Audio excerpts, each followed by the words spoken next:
안녕하세요. 높은 구장 채널의 높은 도장입니다. 원래 높은 구장 채널이 아닌 높은 도장 채널의 영상이 먼저 올라가게 될 예정이었고, 현재도 빈 채널이 개설되어 있지만 풀 대본으로 진행하는 도장 채널과는 달리 간략한 대본으로 진행하는 구장 채널이 영상 제작하기에 조금 수월하여 이쪽이 먼저 올라가게 된 점 양해 부탁드리겠습니다. 또한 뒤에 이어지는 내용은 지극히 개인적인 의견이니 시청 시 유의 바라겠습니다. 안녕하세요. 첫 번째 영상을 뭘로 할까 고민을 좀 많이 했어요. 최근에 한국 축구의 이슈가 되게 많이 되고 있죠. 그리고 되게 주요한 이슈도 최근에 하나 있었고요. 그래갖고 어떤 거를 주제로 할까 고민을 좀 많이 했습니다.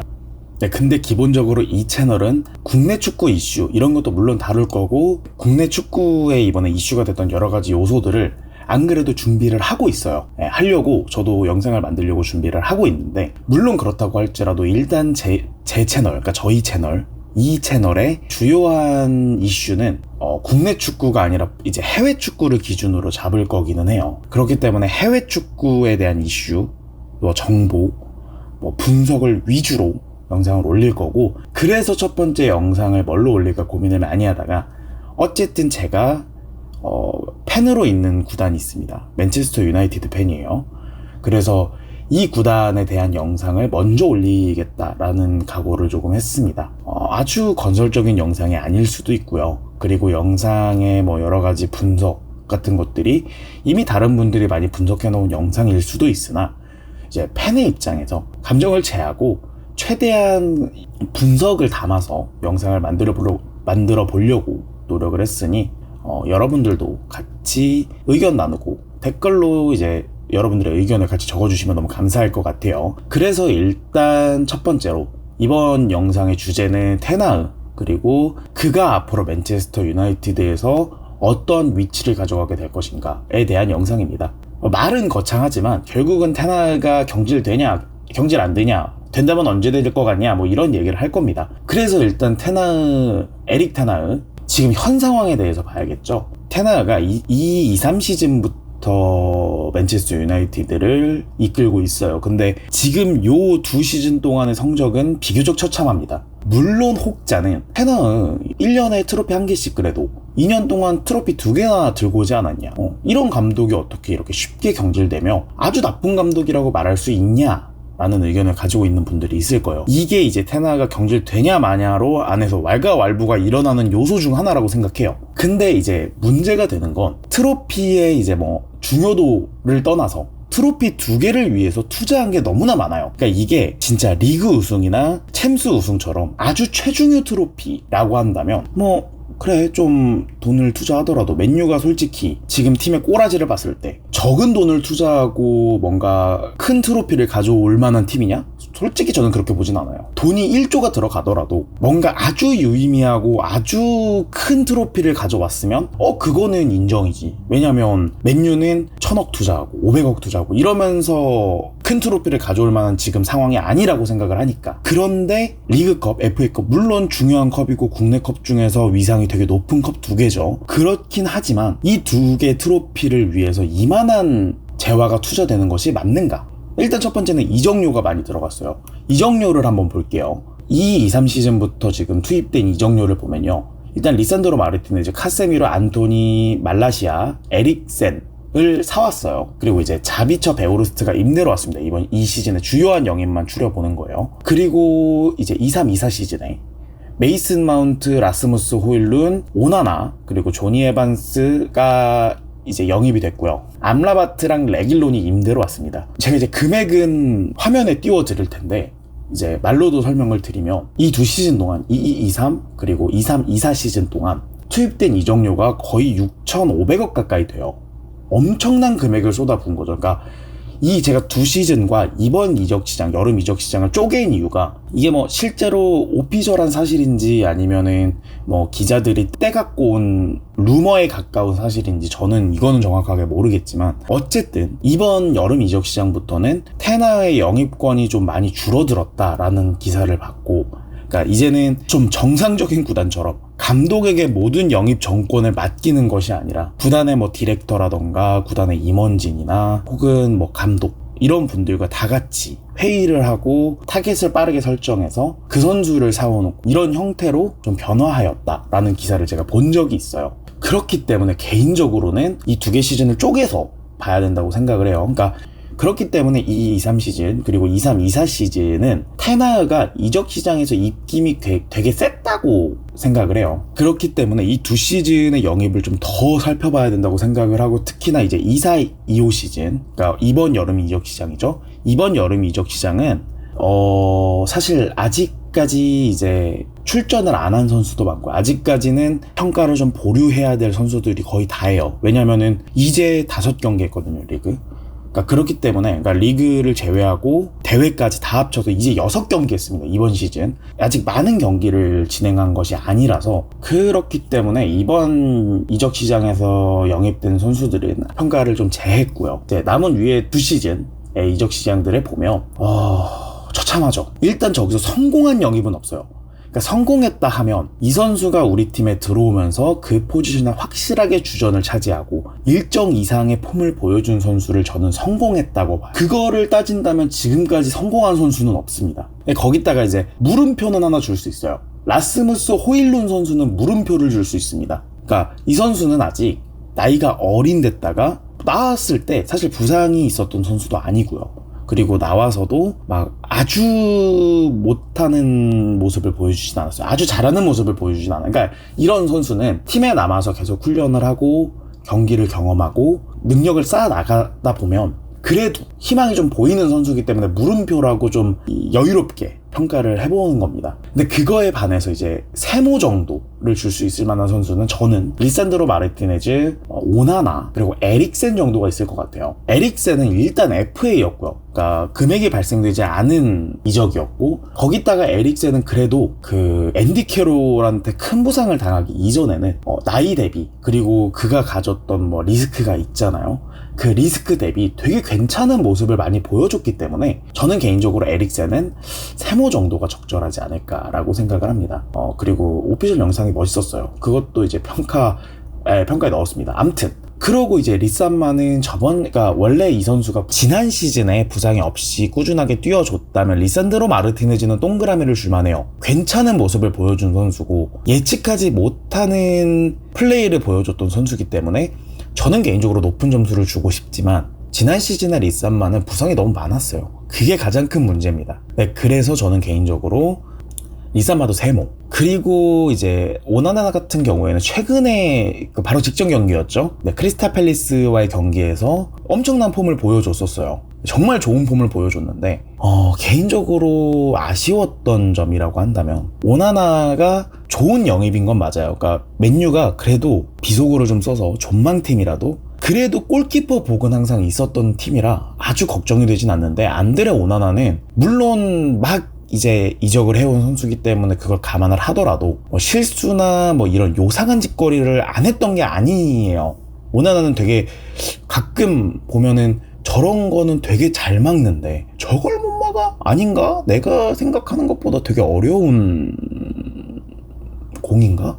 아닌데 저건 아무리 봐도 그렇게 어려운 공은 아닌데, 저 정도 상위권에 있는 선수라면 저 정도는 막아줘야 되지 않았을까? 같은 실수가 되게 많았어요. 네, 그래서 개인적으로 오나나도 세모 정도를 줄 수 있겠고요. 네, 그거를 제외하면 이제 나머지 선수들은 실패라고 생각을 합니다. 안토니 말할 거 없죠. 말라시아도 마찬가지예요. 나이가 어리고 서브 겸 유망주로 영입을 해왔다고는 하지만 어쨌든 말라시아도 개인적으로 만족스러운 선수는 아니었고요. 이제 임대는 제외를 했어요. 임대 중에서 베오르스트 정도는 세모를 줄 수 있을 것 같아요. 괜찮았고요. 마운트, 그리고 마운트도 X죠. 마운트는 완전히 X죠. 그러니까 각 시즌별로 테나흐가 거대한 똥볼을 하나씩 찼습니다, 이적 시장에서. 22-23 시즌에는 안토니, 그리고 23-24 시즌에는 메이슨 마운트, 요 두 명이 각 시즌별로 가장 큰 이적 시장 실책 중 하나예요. 어떤 분들은 카세미르는 왜 X야? 라고 말씀을 주시는 분들이 있을 텐데, 개인적으로 두 가지입니다. 첫 번째는 레알 마드리드보다 맨유가 수비형 미드필더인 카세미르 입장에서는 수비에 부담을 느낄 만한 요소가 굉장히 많죠. 레알보다 훨씬 어려울 거예요, 플레이를 하기가. 나이도 있고 피엘의 폼도, 그러니까 피엘의 이런 스피드, 플레이 유형도 그렇고 맨유의 지금 자원 상태도 그래요. 그를 지원해줄 수 있는 자원이 최다 벌어졌기 때문에 이런 부분에 대해서 카세미로도 부담을 느끼고 어려울 만한 요소가 있어요. 근데 이 선수가 레알에서 보여준 폼이 100이라면 맨유에서 보여주는 폼이 한 70, 60 이 정도만 돼도 그래 이 정도만 해줘도 어디냐 라고 할 것 같은데, 지금 맨유에서 보여줬던 모습들 제가 보기에는 50, 40밖에 안 돼요. 이거에는 분명히 선수 본인의 폼 그리고 감독의 전술 이런 게 포함이 돼 있을 거지만, 어쨌든 그가 지금 보여주고 있는 모습이 레알에서 보여줬던 모습 대비 엄청나게 낮은 것도 맞고요. 거기다가 플러스 그냥 객관적으로만 봐도 이 선수가 원래 월클이고 대단했던 선수야 라고 말하지 않더라도 그냥 객관적으로 지금 못해요. 지금 잘 못하고 있기 때문에, 그렇기 때문에 카세미루는 개인적으로 X입니다. 근데 물론 이제 실력만 보더라도 이렇게 X인데 거기다가 플러스 이적료도 엄청나게 비쌉니다. 물론 저만한 선수가 그 당시에는 대용을 놓치고 급하게 구하다가 이걸 판다고? 라고 하는 상황이었기 때문에 가격이 눈에 안 들어왔던 것도 있고, 애초에 저만한 월클 선수를 돈으로 사올 수 있다는 것 자체가 굉장한 메리트였기 때문에 가격을 크게 신경을 안 썼던 건데, 카세미루도요. 7,065만 유로입니다. 비싸요. 굉장히 비쌉니다. 1,000억이 훨씬 넘는 금액이죠.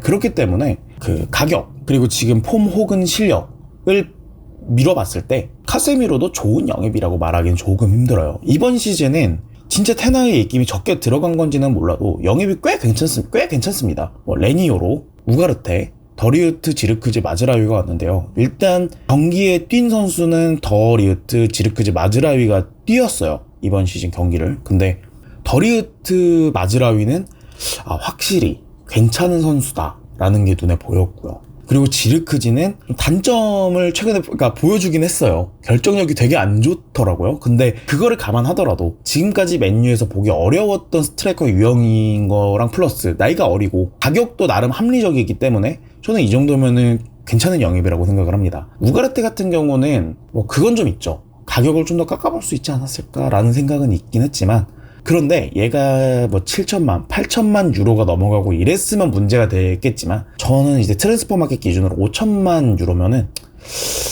그래 이 정도면 살만하다라고 생각이 들어요. 그리고 레니오로는 가격이 이번 시즌 가장 비싸지만 이적과 동시에 이제 부상을 당했기 때문에 이건 불운한 거죠. 어쩔 수 없는 거고, 돌아왔을 때 폼이 어떨지는 모르겠지만 그가 보여준 포텐셜이나 나이, 그리고 지금 센터백이 맨유에서 굉장히 불안정한 포지션임을 감안을 하면 좋은 영입이라고 저는 생각을 해요. 근데 어쨌든 지금 이적 시장 라인업 꼬라지를 보면요, 6,500억을 쓰고 남은 거는 노쇠화한 카세미루, 부상 때문에 제대로 못 뛰어서 지금 이번 시즌 폼이 장담되지 않는 리산마, 말할 필요 없는 안토니, 그리고 도대체 어떻게 된 건지 어떻게 될 건지 모르겠는 마운트, 이런 애들이 남아 있는 거예요. 지금 그나마 이제 호일룬, 오나나 요 정도가 그래도 얘는 어찌저찌 건졌다 정도일 것 같아요. 2시즌 동안 이 감독이 진짜로 많은 투자를 받았고, 이번 시즌까지 합치면 진짜 1조 가까이 돼요. 그러니까 이 정도 지원을 받은 맨체스터 유나이티드 감독은 없어요. 이 정도 지원을 받은 감독은 없어요. 그러니까 유례 없는 지원을 받은 감독이에요.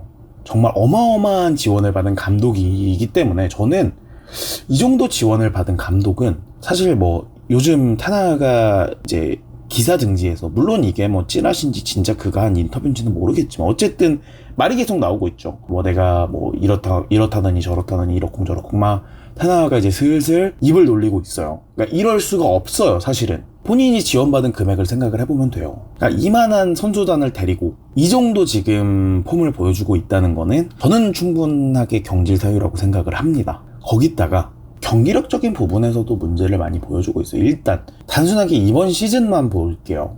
이번 시즌에 지금 맨체스터 유나이티드의 리그 성적이 지금 5라운드까지 진행을 했어요. 물론 지금 평가할 정도의 라운드를 진행을 하지는 않았습니다. 근데 보면은 2승 1무 2패거든요. 1라운드 플럼전을 홈에서 이겼고요. 1대0으로. 2라운드 브라이튼 원정에서 2대1로 패했어요. 3라운드 리버풀 경기는 홈 경기인데 0대3 패를 했고요. 4라운드 사우스햄튼전은 원정 0대3승, 그리고 5라운드 팰리스는 원정 0대0 무입니다. 그러니까 경기력이 안 좋았다, 이거는 그러니까 성적이 안 좋았다, 이런 거는 5라운드밖에 안 됐기 때문에 일시적으로 그럴 수는 있어요. 근데 제가 지금 5라운드까지 진행한 경기의 팀으로 강중약을 표현을 해보면요.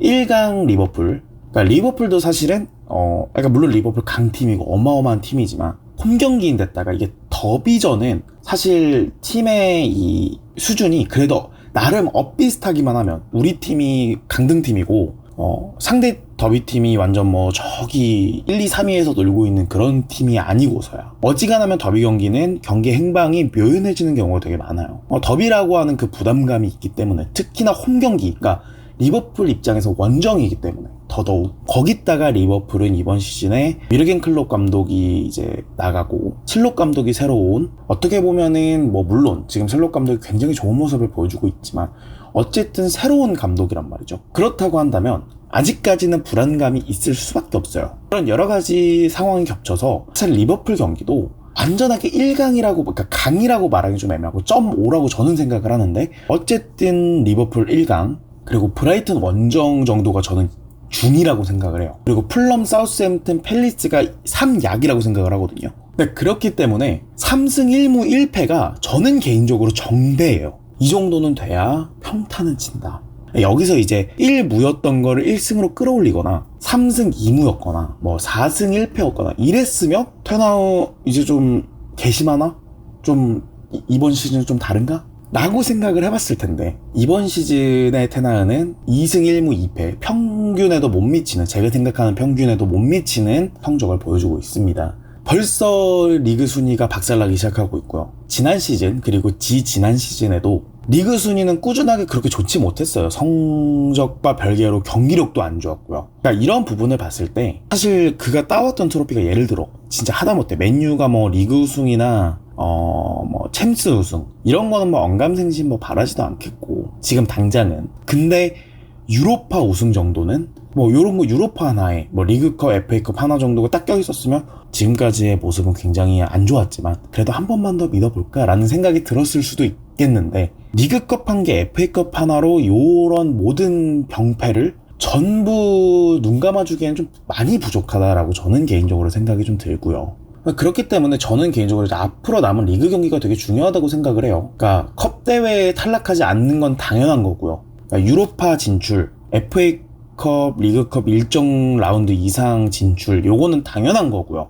이제 리그. 그러니까 지난 시즌에 그렇게 성적이 많이 안 좋았던 건 약간 엇가라고 어떤 사람들은 말을 할 수도 있어요. 센터백이 저렇게 완전 개박살이 나 있는 상황이기 때문에 막 카세미로를 내려쓰고 막 루크쇼 막 센터백 쓰고 막 이랬잖아요. 센터백 개박살이 나갔고 맥과이어 터지고 린델레프 터지고 리스탄마 터지고 막 조니 에반스가 끌려와서 뛰고 뭐 난리였잖아요. 굉장히 어려웠던 시즌이었고 그럼에도 불구하고 저는 개인적으로 리그 8위, 억가를 당했다고는 하나 리그 8위라는 요 성적은 객관적으로 절대로 용납하기 어려운 성적표기는 해요. 그가 가져온 선수들의 가격, 그가 보여줬던 뭐 이적 시장에서의 고집, 뭐 이런 걸 생각을 했을 때 절대로 용납되지 않을 만한 성적표예요. 그러니까 이번 시즌은 리그컵, 유로파, 뭐 FA컵, 그러니까 기타 컵 대회들을 일정 순위 이상으로 올려놓는 건 당연한 거고요. 거기에 플러스 리그가, 저는 뭐 지금 당장 리그, 솔직히 저는 테나가 이번 시즌을 전부 맞지 않을 수도 있다 라고 개인적으로 생각을 합니다. 그렇기 때문에 시즌 전체를 놓고 보는 건 조금 어불성설이고요. 남은 경기들이 있어요. 그러니까 올해 남은 경기들, 그러니까 상반기에 남은 경기들이 있는데 그 중에서 토트넘으로부터 시작해서 아스날전까지, 근데 몇 경기죠? 한 7경기였나 이게? 9경기네요. 네, 이 9경기의 성적표가 어떻게 되느냐. 그러니까 남은 경기가 지금 토트넘 제일 일찍 남은 경기예요. 토트넘, 아스톤빌라, 브랜드포드, 웨스트햄, 첼시, 레스터, 입스위치, 에버튼, 아스날 이렇게 9경기가 있거든요. 저는 이 중에서 4강 정도, 토트넘, 아스톤빌라, 첼시, 아스날, 네, 4강, 그리고 한 2중 정도, 웨스트햄, 레스터, 그리고 이제 3약, 브랜트포드, 입스위치, 에버튼인데요. 그러니까 이제 아까의 제 논리대로 생각을 하면은 3승 2무 4패가 될 거예요. 평균치가. 그러니까 이거는 말 그대로 최소 평균치예요. 저는 개인적으로 이 감독이 경질을 당하지 않기 위해서는 4승 3무 2패나 5승 2무 2패 정도? 요 정도가 제일 적당한 것 같아요. 그러니까 이 이하면 좀 힘들다고 생각을 해요. 왜냐면 이제 앞에 경기들을 잘 보여줬으면, 그랬으면 지금 좀 참작이 되거든요. 앞에 뭐 4승 0무 1패 뭐 이랬으면 그래 좀 박아도 뒤에 이제 또 토트넘, 첼시, 아스날 뭐 이렇게 강팀들 경기들이 조르르 이어 있으니까, 그러니까 강팀 경기들이 중간중간에 껴 있으니까 그래 뭐 좀 박아도 이해가 되겠거니 할 텐데, 지금 앞에 5경기의 성적표도 되게 안 좋기 때문에 이 9경기에서 보여줘야 됩니다. 그러니까 저는 이 9경기의 성적표 그리고 컵대회의 성적표에 따라서 테나가 만약에 이제 그렇게 성적이 안 좋으면 이제 아스날전부터 스물스물 나올 거예요. 아스날전 끝나고부터 슬슬 나올 겁니다. 우리는 굉장히 테나를 신뢰하고 있으면 막 이런 기사가 엄청 쏟아져 나올 거예요. 그때가 포인트입니다. 그때가 경질 직전이라는 뜻이에요. 그러니까 지금도 나와요. 막 보드진이 테나를 신뢰하고 있다, 우리는 이를 전적으로 믿고 있다, 뭐 이런 기사가 엄청 나오거든요.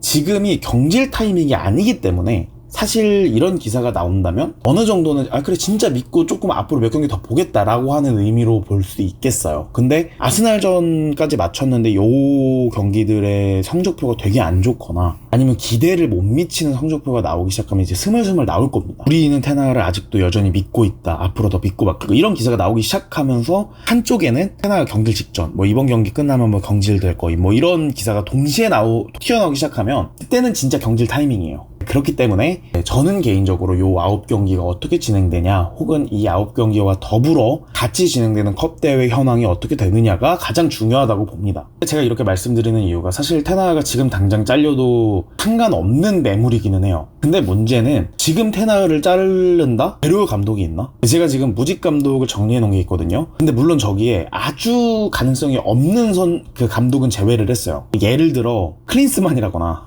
그쵸, 그분, 그 사람, 뭐 베니테즈라거나 뭐 이런 감독들은 좀 제외를 했습니다. 지금 램파드, 포터, 레브, 투헬, 차비, 알레그리, 코바치, 굳이 다 넣자면 모예스? 뭐 요 정도가 있을 텐데, 저는 개인적으로 이 중에서 온다면 투헬 정도가 그나마 올만하지 않을까 싶은데, 문제가 있다면 투엘 같은 경우는 보드진이랑 문제가 생기는 경우가 많고, 저분도 영입이 되게 요상해요. 본인이 원하는 선수가 좀 요상합니다. 실력은 확실하죠. 실력은 아무리 그가 미넨에서 실망스러운 모습을 보여줬다고 할지라도 테나에 비할 건 아니에요. 근데 이제 투엘이 오면 문제가 되는 건, 지금 보드진이 뭔가 좀 바꿔보려고 좀 이렇게 아둥바둥하고 있는 요런 느낌이 좀 있는데, 요 와중에 투엘같이 좀 이렇게 보드진을 본인이 잡아먹을 것 같은 사람이 오면 맨유 보드진이 그대로 뭉개질 것 같아요.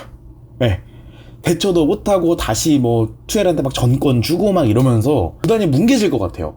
그래서 그것 때문에 좀 걱정이 됩니다. 그렇다고 램파드, 포터, 뭐 레브, 차비 이런 자꾸 선수라고 그러네요. 감독을 데려오긴 조금 좀 문제가 커요. 그래서 지금 이 감독 매물도 솔직히 마땅치가 않은 상황이고요. 그렇기 때문에 지금 당장 경질될 가능성은 상당히 낮다. 대신에 이번 겨울 이적 시장, 넓게 보면 겨울 이적 시장이고요. 좀 짧게 본다면 상반기 아스날전 이후 요 언저리에 경질될 가능성이 꽤 높습니다. 이런 성적표를 계속 유지를 한다면. 그래서 저는 개인적으로 테나가 맨유에서 지금 이런 상황에 처해 있다고 생각을 해요. 그러니까 테나가 전술적 역량이 사실은 엄청 뛰어난 감독이라고 저는 생각하진 않아요. 그 전에는 생각을 했죠. 그래도 아약스 정도의 팀을 데리고, 물론 아약스 굉장히 명문팀이고 좋은 팀이고 현재도 강한 팀이지만 비교적 이제 변방리그로 밀려는 네덜란드 리그 소속이기 때문에 아무래도 그 정도 지원을 가지고 챔스 결승까지 올라갔다, 요거는 굉장한 커리어라고 생각을 하거든요. 다만 그렇기 때문에 이제 데려왔던 테나의였는데, 문제가 됐던 건요, 그때 그 아약스의 고 포지션, 그 선수단이 얼마나 대단했냐도 생각을 해봐야 돼요. 대용, 더리우트 뭐 등등등 굉장히 좋은 선수들이 많이 포진을 해있던 선수단이었기 때문에 이게 또 가능했다고 생각을 해요. 그러니까 저는 테나가 전술적 역량이 부족하다라고 생각하는 가장 큰 이유 중 하나는, 그가 아약스 혹은 네덜란드 선수에 과하게 집착하는 이런 모습이 이런 의심을 더 하게 만들어요. 왜냐면 본인이 좋았던 아약스 시절의 그 스탯, 카테고리를 자꾸 긁어 모으려고 하는 좀 모습이 보여요. 내가 이걸 전술적으로 풀어갈 역량은 안 되고, 그때는 좋은 선수단이 마침 내 손안에 있어서 그거를 활용해서 좋은 퍼포먼스를 보여줬으니, 근데 그때처럼 이런 아약스 선수들을 막 사와서 좋은 선수들이 잘 터져서 내가 그러니까 나쁜 말로 따지면 선수발로 어떻게든 뭐 해보겠다는 이런 모습이 자꾸 보이기 때문에, 그것 때문에 더 의심이 되고, 그렇기 때문에 이 감독이 지금 보여주고 있는 전술적인 모습이 단순히 아집이나 잘못된 오판이 아니라 그냥 감독 본연의 전술적인 역량이 요 정도밖에 안 되는구나라는 생각이 드는 거예요. 그렇기 때문에 저도 경질파에 손을 드는 겁니다. 아르테타가 비록 아스날에서 많은 시간을 기다려줬지만, 아르테타는 만들어냈잖아요. 경기력이, 그러니까 선수단이 조금 비교적 부실했다 보니, 그 당시에 그러다 보니 아르테타가 보여줄 수 있는 이런 전술적인 역량의 한계가 눈에 보일 수밖에 없었던 건데, 그런 거를 잘 커버하고 선수단을 잘 구성을 하고 구단에 오래 머물면서 색채 이런 거를 입히기 시작하면서는 아르테타가 되게 좋은 모습을 보여주고 있잖아요. 테나흐를 아르테타처럼 오래 기다려주면 뭘 하지 않을까라고 하는 요거는 요 차이에서 오는 것 같아요. 개인이 그래도 전술적 역량이 있냐 없냐, 단순히 지금 팀이 완성이 안 되고 구성이 안 되고 팀의 이런 택틱에 자기의 색깔을 입히지 못했기 때문에 일어나는 문제인 거냐, 아니면 그냥 본인이 모자라서 더 하지 못하는 거냐는 아르테타와 테나흐의 모습을 보면서 잘 느낄 수가 있었어요, 솔직히. 그래서 저는 테나흐가 하루빨리 개인적으로 나갔으면 좋겠지만, 현실적으로 그가 나간다고 했을 때 또 마땅한 자원이 있냐? 이것도 문제라서 좀 맨유 입장에서는 3연 초과에 가까운 형태라고 생각을 해요. 투엘이 한 팀에서 엄청 오래 머무는 감독이 아니라는 걸 우리는 어느 정도는 알고 있죠. 물론 첼시에서는 좀 어쩔 수 없이 좀 쫓겨나듯이 나가는 이런 형태도 있기는 했지만, 만약에 맨유 보드진이 그에게 잡아먹히거나 그의 이런 보드진과의 이런, 나쁘게 말하면 이 기싸움을 잘 이겨내고 잘 커버해줄 수 있는 능력이 된다라면, 투엘을 데려와서 단기적으로라도 지금 테나흐를 빨리 치우고 투엘로 어느 정도 팀을 좀 정돈을 해놓는 것도 저는 나쁘지 않다고 생각을 합니다. 아무튼 그래요. 맨유가 제가 좋아하는 팀이기 때문에 좀 앞으로 잘 됐으면 좋겠고, 요즘 너무 안 좋죠, 폼이. 여러 가지로 이제는 놀림도 잘 안 받아요, 맨유가. 이게 뭐가 돼야 놀리지, 뭐가 안 되는 애는 놀리기도 뭐해. 아무튼 그래서 제가 응원하는 팀이기 때문에 좀 잘 됐으면 하는 바람입니다. 아무튼 오늘 첫 영상이었는데 영상이 그래도 나름 길었어요. 여기까지 봐주신 여러분들 너무너무 감사하고, 영상의 오류나 좀 거슬리는 부분, 문제가 되는 부분이 있다면, 잘못된 오류나 뭐 이런 것들이 있다면 댓글로 알려주시면 제가 고속히 수정을 하거나 다음 영상부터 고쳐서 올리도록 할게요. 아무튼 여기까지 들어줘서 감사합니다. 높은 구장 채널의 높은 도장이었습니다. 감사합니다.